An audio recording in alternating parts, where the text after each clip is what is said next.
Dahil sa kanilang mataas na ambisyon, mga kababayan, nakikita na natin ngayon ang tunay na kulay ng magkapatid na tulpo. Dahil hindi nila makuha yung kanilang kagustuhan dahil nagpakatotoo lamang at sinasabi lamang ng testigo kung ano ang kanyang trabaho at ano yung kanyang nalalaman, which is hindi nga matanggap ng mga tulpo. Kasi ang gusto nila masira po si Vice President Sara. Ang gusto nila, agad ma-impeach si Vice President Sara. Kaya kahit anong sabihin nila na sila po ay magdidesisyon base po sa mga ebidensya, base po sa mga lalabas sa trial, alam natin na ang magkapatid na tulpong ito ay tuta ng nakaupo sa Malacanang na ngayon ay umaamin na sila ay naniniwala na dapat i-impeach na si Vice President Sara. Sa maikling salita, galing na mismo sa Malacanang ang pagbibigay ng komento na sapat na daw ang ebidensya para i-impeach si Vice President Sara. Hindi pa tapos ang trial at hanggang ngayon, hindi po nila na-establish kung talagang may corruption na nangyari. Wala pa silang na-establish. Wala pang napatunayan sa usaping corruption, sa usaping pagbabanta itong prosecutors. Pero grabe po yung magkapatid na tulpong ito, mga kabayan natin. Mantakin mo yung isa. Sabi niya, sino ang nag-invento ng mga alias? Siya nga, di ba, gumamit din po siya ng alias. Erets Silvestre. Alias yun, di ba? Kasi tulpo naman yung tunay mo na, Erwin Tulpo naman yung tunay mong pangalan. At si Ninoy nga, gumamit ng Marcial Bonifacio alias. At kahit sino naman gumagamit ng alias. Yung mga trolls nga gumagamit ng alias. At marami pa. Kailangan gumamit ng alias para maprotektahan ang kanilang sarili. Lalo na sa pagbigay ng mga impormasyon na napaka-delikado. Kaya bobo lang yung hindi nakakaintindi. Pero yan ang gusto nilang i-establish, mga kababayan, sa bawat Pilipino. Na mali yung paggamit ng alias sa pagbili ng mga lehitimong, delikadong impormasyon. Ito pakinggan nyo, mga kababayan natin. Alam ko mga high blood kayo, pero gusto ko ipakita sa inyo kung gaano kabastos si Rapi Tulfo. Like I said, napakatalino mong tao sa credentials mo. Dating professor, Ateneo, UP, di ba? And then, now, parang, sorry sir, parang nagmaang-maangang ka. Nagsorry pa, tapos sabihan mo nagmamaang-maangan. Paano nagmamaang-maangan? Isinagot naman yung tanong mo, di ba? Dahil hindi siya satisfied. Dahil ang gusto niya talaga sabihin na may mali, sabihin na ninakaw. Yun ang gusto niya kasing sagot. Di ba? Doon sa mga katanungan niya patungkol sa mga aliases and sa pag-purchase po ng sinasabing gamot o yung gamot para sa pagbili ng impormasyon. So, yan lang yung alam niya eh. Pwede ba na confidential yun eh? Kailangan niya pang alamin eh, wala naman siyang clearance. Hindi naman siya part ng on the ground. Ika nga. Again, is it blind loyalty? Thank you po. I ask sir So, kung kung ano yung baka process. nakapikit. Yes, sir. No sir, hindi naman po na nakapikit sir because nagtanong naman po ako sa security officer namin sir on how it was released or implemented on the ground. Kayo po ay nag-reply sa AOM from COA for the check number 244027 dated 20 December 2022. Ano po yung proseso na ginagawa nyo once kayo po ay nakatanggap ng AOM or disallowance? Good morning, Your Honor. When we receive AOMs within the office, once we receive it, we inform of course, the Chief of Staff and of course also the head of agency of the AOM. We send them a copy for their information. Do you investigate? Once meron na pong instruction to kung sino po yung magko-conduct ng review, then that's the time po that we conduct a necessary review for. Do you ask questions? Yes, sir, to the concerned na mga To the concerned. concerned na mga divisions. What questions do you ask, for example? Usually, sir, we ask point per point on what is Point per point, okay. point per point what is indicated in the AOM, so Yes. that we can also address the concerns point by point. Very good. Now, isa sa mga AOM ay observation ng COA, kulang sa mga dokumento, halimbawa, itong sinabi rito, 170,000 at marami to by the millions. 170,000 for the payment of reward, opening close medicines. Did you not ask, ano ba talaga to? Anong klaseng medicine ang binili? Kasi ang pagkakalam ko, meron kayong pera from confidential funds, binigyan nyo doon sa informant para siya nang bumili ng medisina. Yes, sir. Yung po Did you ask kung anong medisina ang binili nung, para sa medisina bibili nung informant, yung pera? When the time na nag-consult po ako with the security officer, sir, I did not ask anymore on the specifics, but I asked on So, isa pa mga kababayan po natin ha. Ito tayo sa isa. Like I said, napakatalino mong tao. So, balik tayo isa-isa.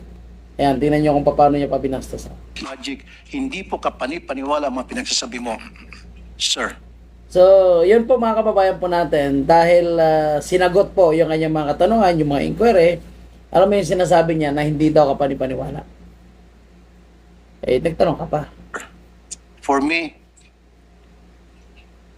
it really defies logic. Sayang po yung pagkatalino mo rito. Nasira po yung pagiging isang matalino mong tao. Nakakahiya po dun sa mga eskwelahan na kung saan ka nag-aral at nag-graduate. Because ngayon, pinakita mo na nagsasalita ka na para kang, sorry sir, nagtatanga-tangahan. Salamat po sir. See when you're ready and you have 2 minutes. Dahil hindi niya makuha yung gusto niya, dahil, di ba, gusto niya talaga na masira si Bibi Sara eh. Gusto niya talaga na madiin si Bibi Sara eh. Yun lang yung alam ng yun lang yung alam ng tawag dito, Assistant Chief of Staff ni Vice President Sara. Kumbaga, kaya nga may kanya-kanya silang departamento eh. Kaya nga may kanya-kanya silang trabaho. So, obligasyon. So, hindi niya obligasyon yon, hindi niya na trabaho yon. Pero ang gusto ni Rapi Tulfo, no, ay sabihin lahat ng staff ni Vice President Sara. Alam mo yung makakasagot nitong lahat ng kanilang inquiry patungkol sa mga aliases, tama ba kasi ang lagi nila sinasabi, tama ba na binayad talaga yon? Sigurado ka ba na binayad talaga yon? Bakit hindi mo chinek ano mga biniling gamot? Siyempre, ang sabi nga lang ng Chief of Staff at kahit doon sa kay Miss Gina Acosta, yung mga kasagot niyan ay si Colonel Lachica. Dahil siya yung nag-operate on the ground patungkol sa usapin ng confidential operation, confidential information. Pero bakit hindi sila nangahas na sabihan ng prosecutors na ipatawag si Colonel Lachica? At kahit sinabi po ni Joel Villanueva, patay malisya pa rin yung prosecutors. Ayaw pa rin nila ipapatawag. So lumalabas ngayon na itong si Rapi Tulfo o itong mga miyembro ng majority, Malacanang at prosecutors ay nag-uusap-usap kung paano nila madiin, kung paano nila masira si Vice President Sara. Kasi sa usapin ng impeachment sa numero, mahirapan sila makakuha ng 16. Otherwise, yung mga kinakausap nila, yung tinatakot nila ay bumaliktad. Pero hanggat maninindigan yung ilang senador na yan, kahit may mga kaso at kung ano-ano pa, yung allegation paninira sa kanila, hanggat maninindigan yan, hindi nila mai-impeach si Vice President Sara. At again, ulitin natin mga kababayan, bago natin i-play ulit ang video na magpapainit na naman sa ulo nyo, itong si stupido na si Rapi Tulfo, tandaan natin mga kababayan, hanggang ngayon hindi pa nila na-establish na may nangyaring pagnanakaw o corruption. Oo, sinasabi nila may mga violation. Violation sa pag-submit ng mga dokumento. Hindi nasunod yung joint agreement o gano'n yun, no? May mga ano daw sa dokumento, yung pinagamitan daw, hindi tugma doon sa memorandum. Pero tandaan natin, Wala pa rin silang na-establish na pagnanakaw. Mayroon lang sila mga allegation. O binulsan nyo, ano pa, baka binigay sa iba, dineposit sa ibang bangko. Lahat yan ay allegation. Walang katotohanan. Pakinggan nyo ang magpapainit sa ulo nyo.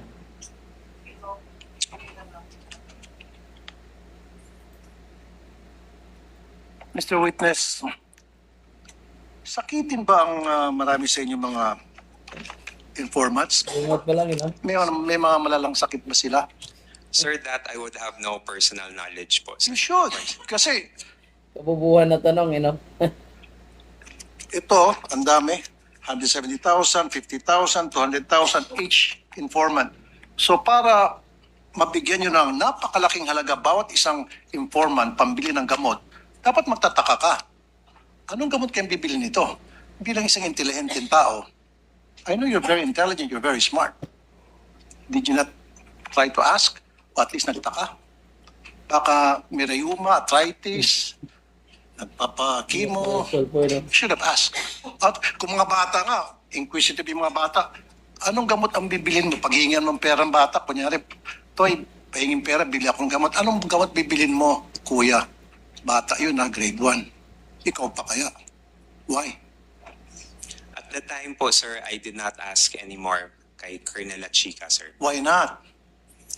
Because, sir, I already gave I trusted what the security officer mentioned to me, sir. But it is your responsibility to know. Kasi ikaw po yung pirma doon sa AOM. Sir, in terms of the responsibility to know, sir, I'm not sure, sir, if I'm the one who's responsible to know, sir. But the So task you're to not me- sure. That means, ayoko nang gumamit ng pangsalita. It's unbelievable. It defies logic talaga, really, sir. You're not really making sense at all. Anyway, move on tayo.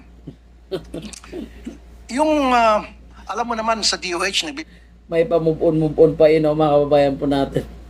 Alam mo, sinasabihan niya pa yung Office of the Vice President na humingi na lang daw ng mga gamot sa DOH. Kulang nga yung gamot para sa ordinaryong Pilipino. Wala na ang budget, wala kang maibigay na gamot. Bugok pa to si Rapi Tulfo. At alam niya ba yung kanyang pinagsasabi? Wala nga gamot, kulang nga, wala nga pundo. Kahit mga ospital nga, ayaw na nga magpa-admit ng mga may hirap kung walang pera. Tapos uutusan mo pa. So nakakahiya po sa mga senador na ito. Nakakahiya na po sila actually. Hindi tayo yung nahihiya sa kanila. Nakakahiya na sila. Dahil dinadaan na lang sa sigaw, crowdstanding, yung kanilang pagtatanong. Sinusubukan nilang sindakin. Yung witness, so hostile witness, which is, syempre mga tauhan ni Vice President Sara yan. Yan ay, ang trabaho nila ay hindi naman sakop doon sa pagpapa-implement ng confidential fund. Kaya si Colonel Chica po yung mga kasagot dito. And doon sa sinabi naman ni Colonel Chica na welcome and handang-handa na po siya na humarap at sabihin kung ano man ang tunay na pinaggastusan ng confidential fund. Pero bakit hanggang ngayon hindi nila ipapatawag? Ang problema dito sa mga to, kapag hindi sila natuwa sa sagot at hindi kumbaga walang dagdag doon sa paninira, walang ambag sa paninira nila kay BP Sara, magagalit sila. At ang ginagawa is pinipersonal na po nila yung mga witnesses. Sabihan, sayang ang talino, sayang ang magandang school na pinag-aralan mo, nagmamaang-maangan, ano pa yung sinabi niya nung kay Miss Gina? Stupid. Grabe itong Tulfo na ito, no?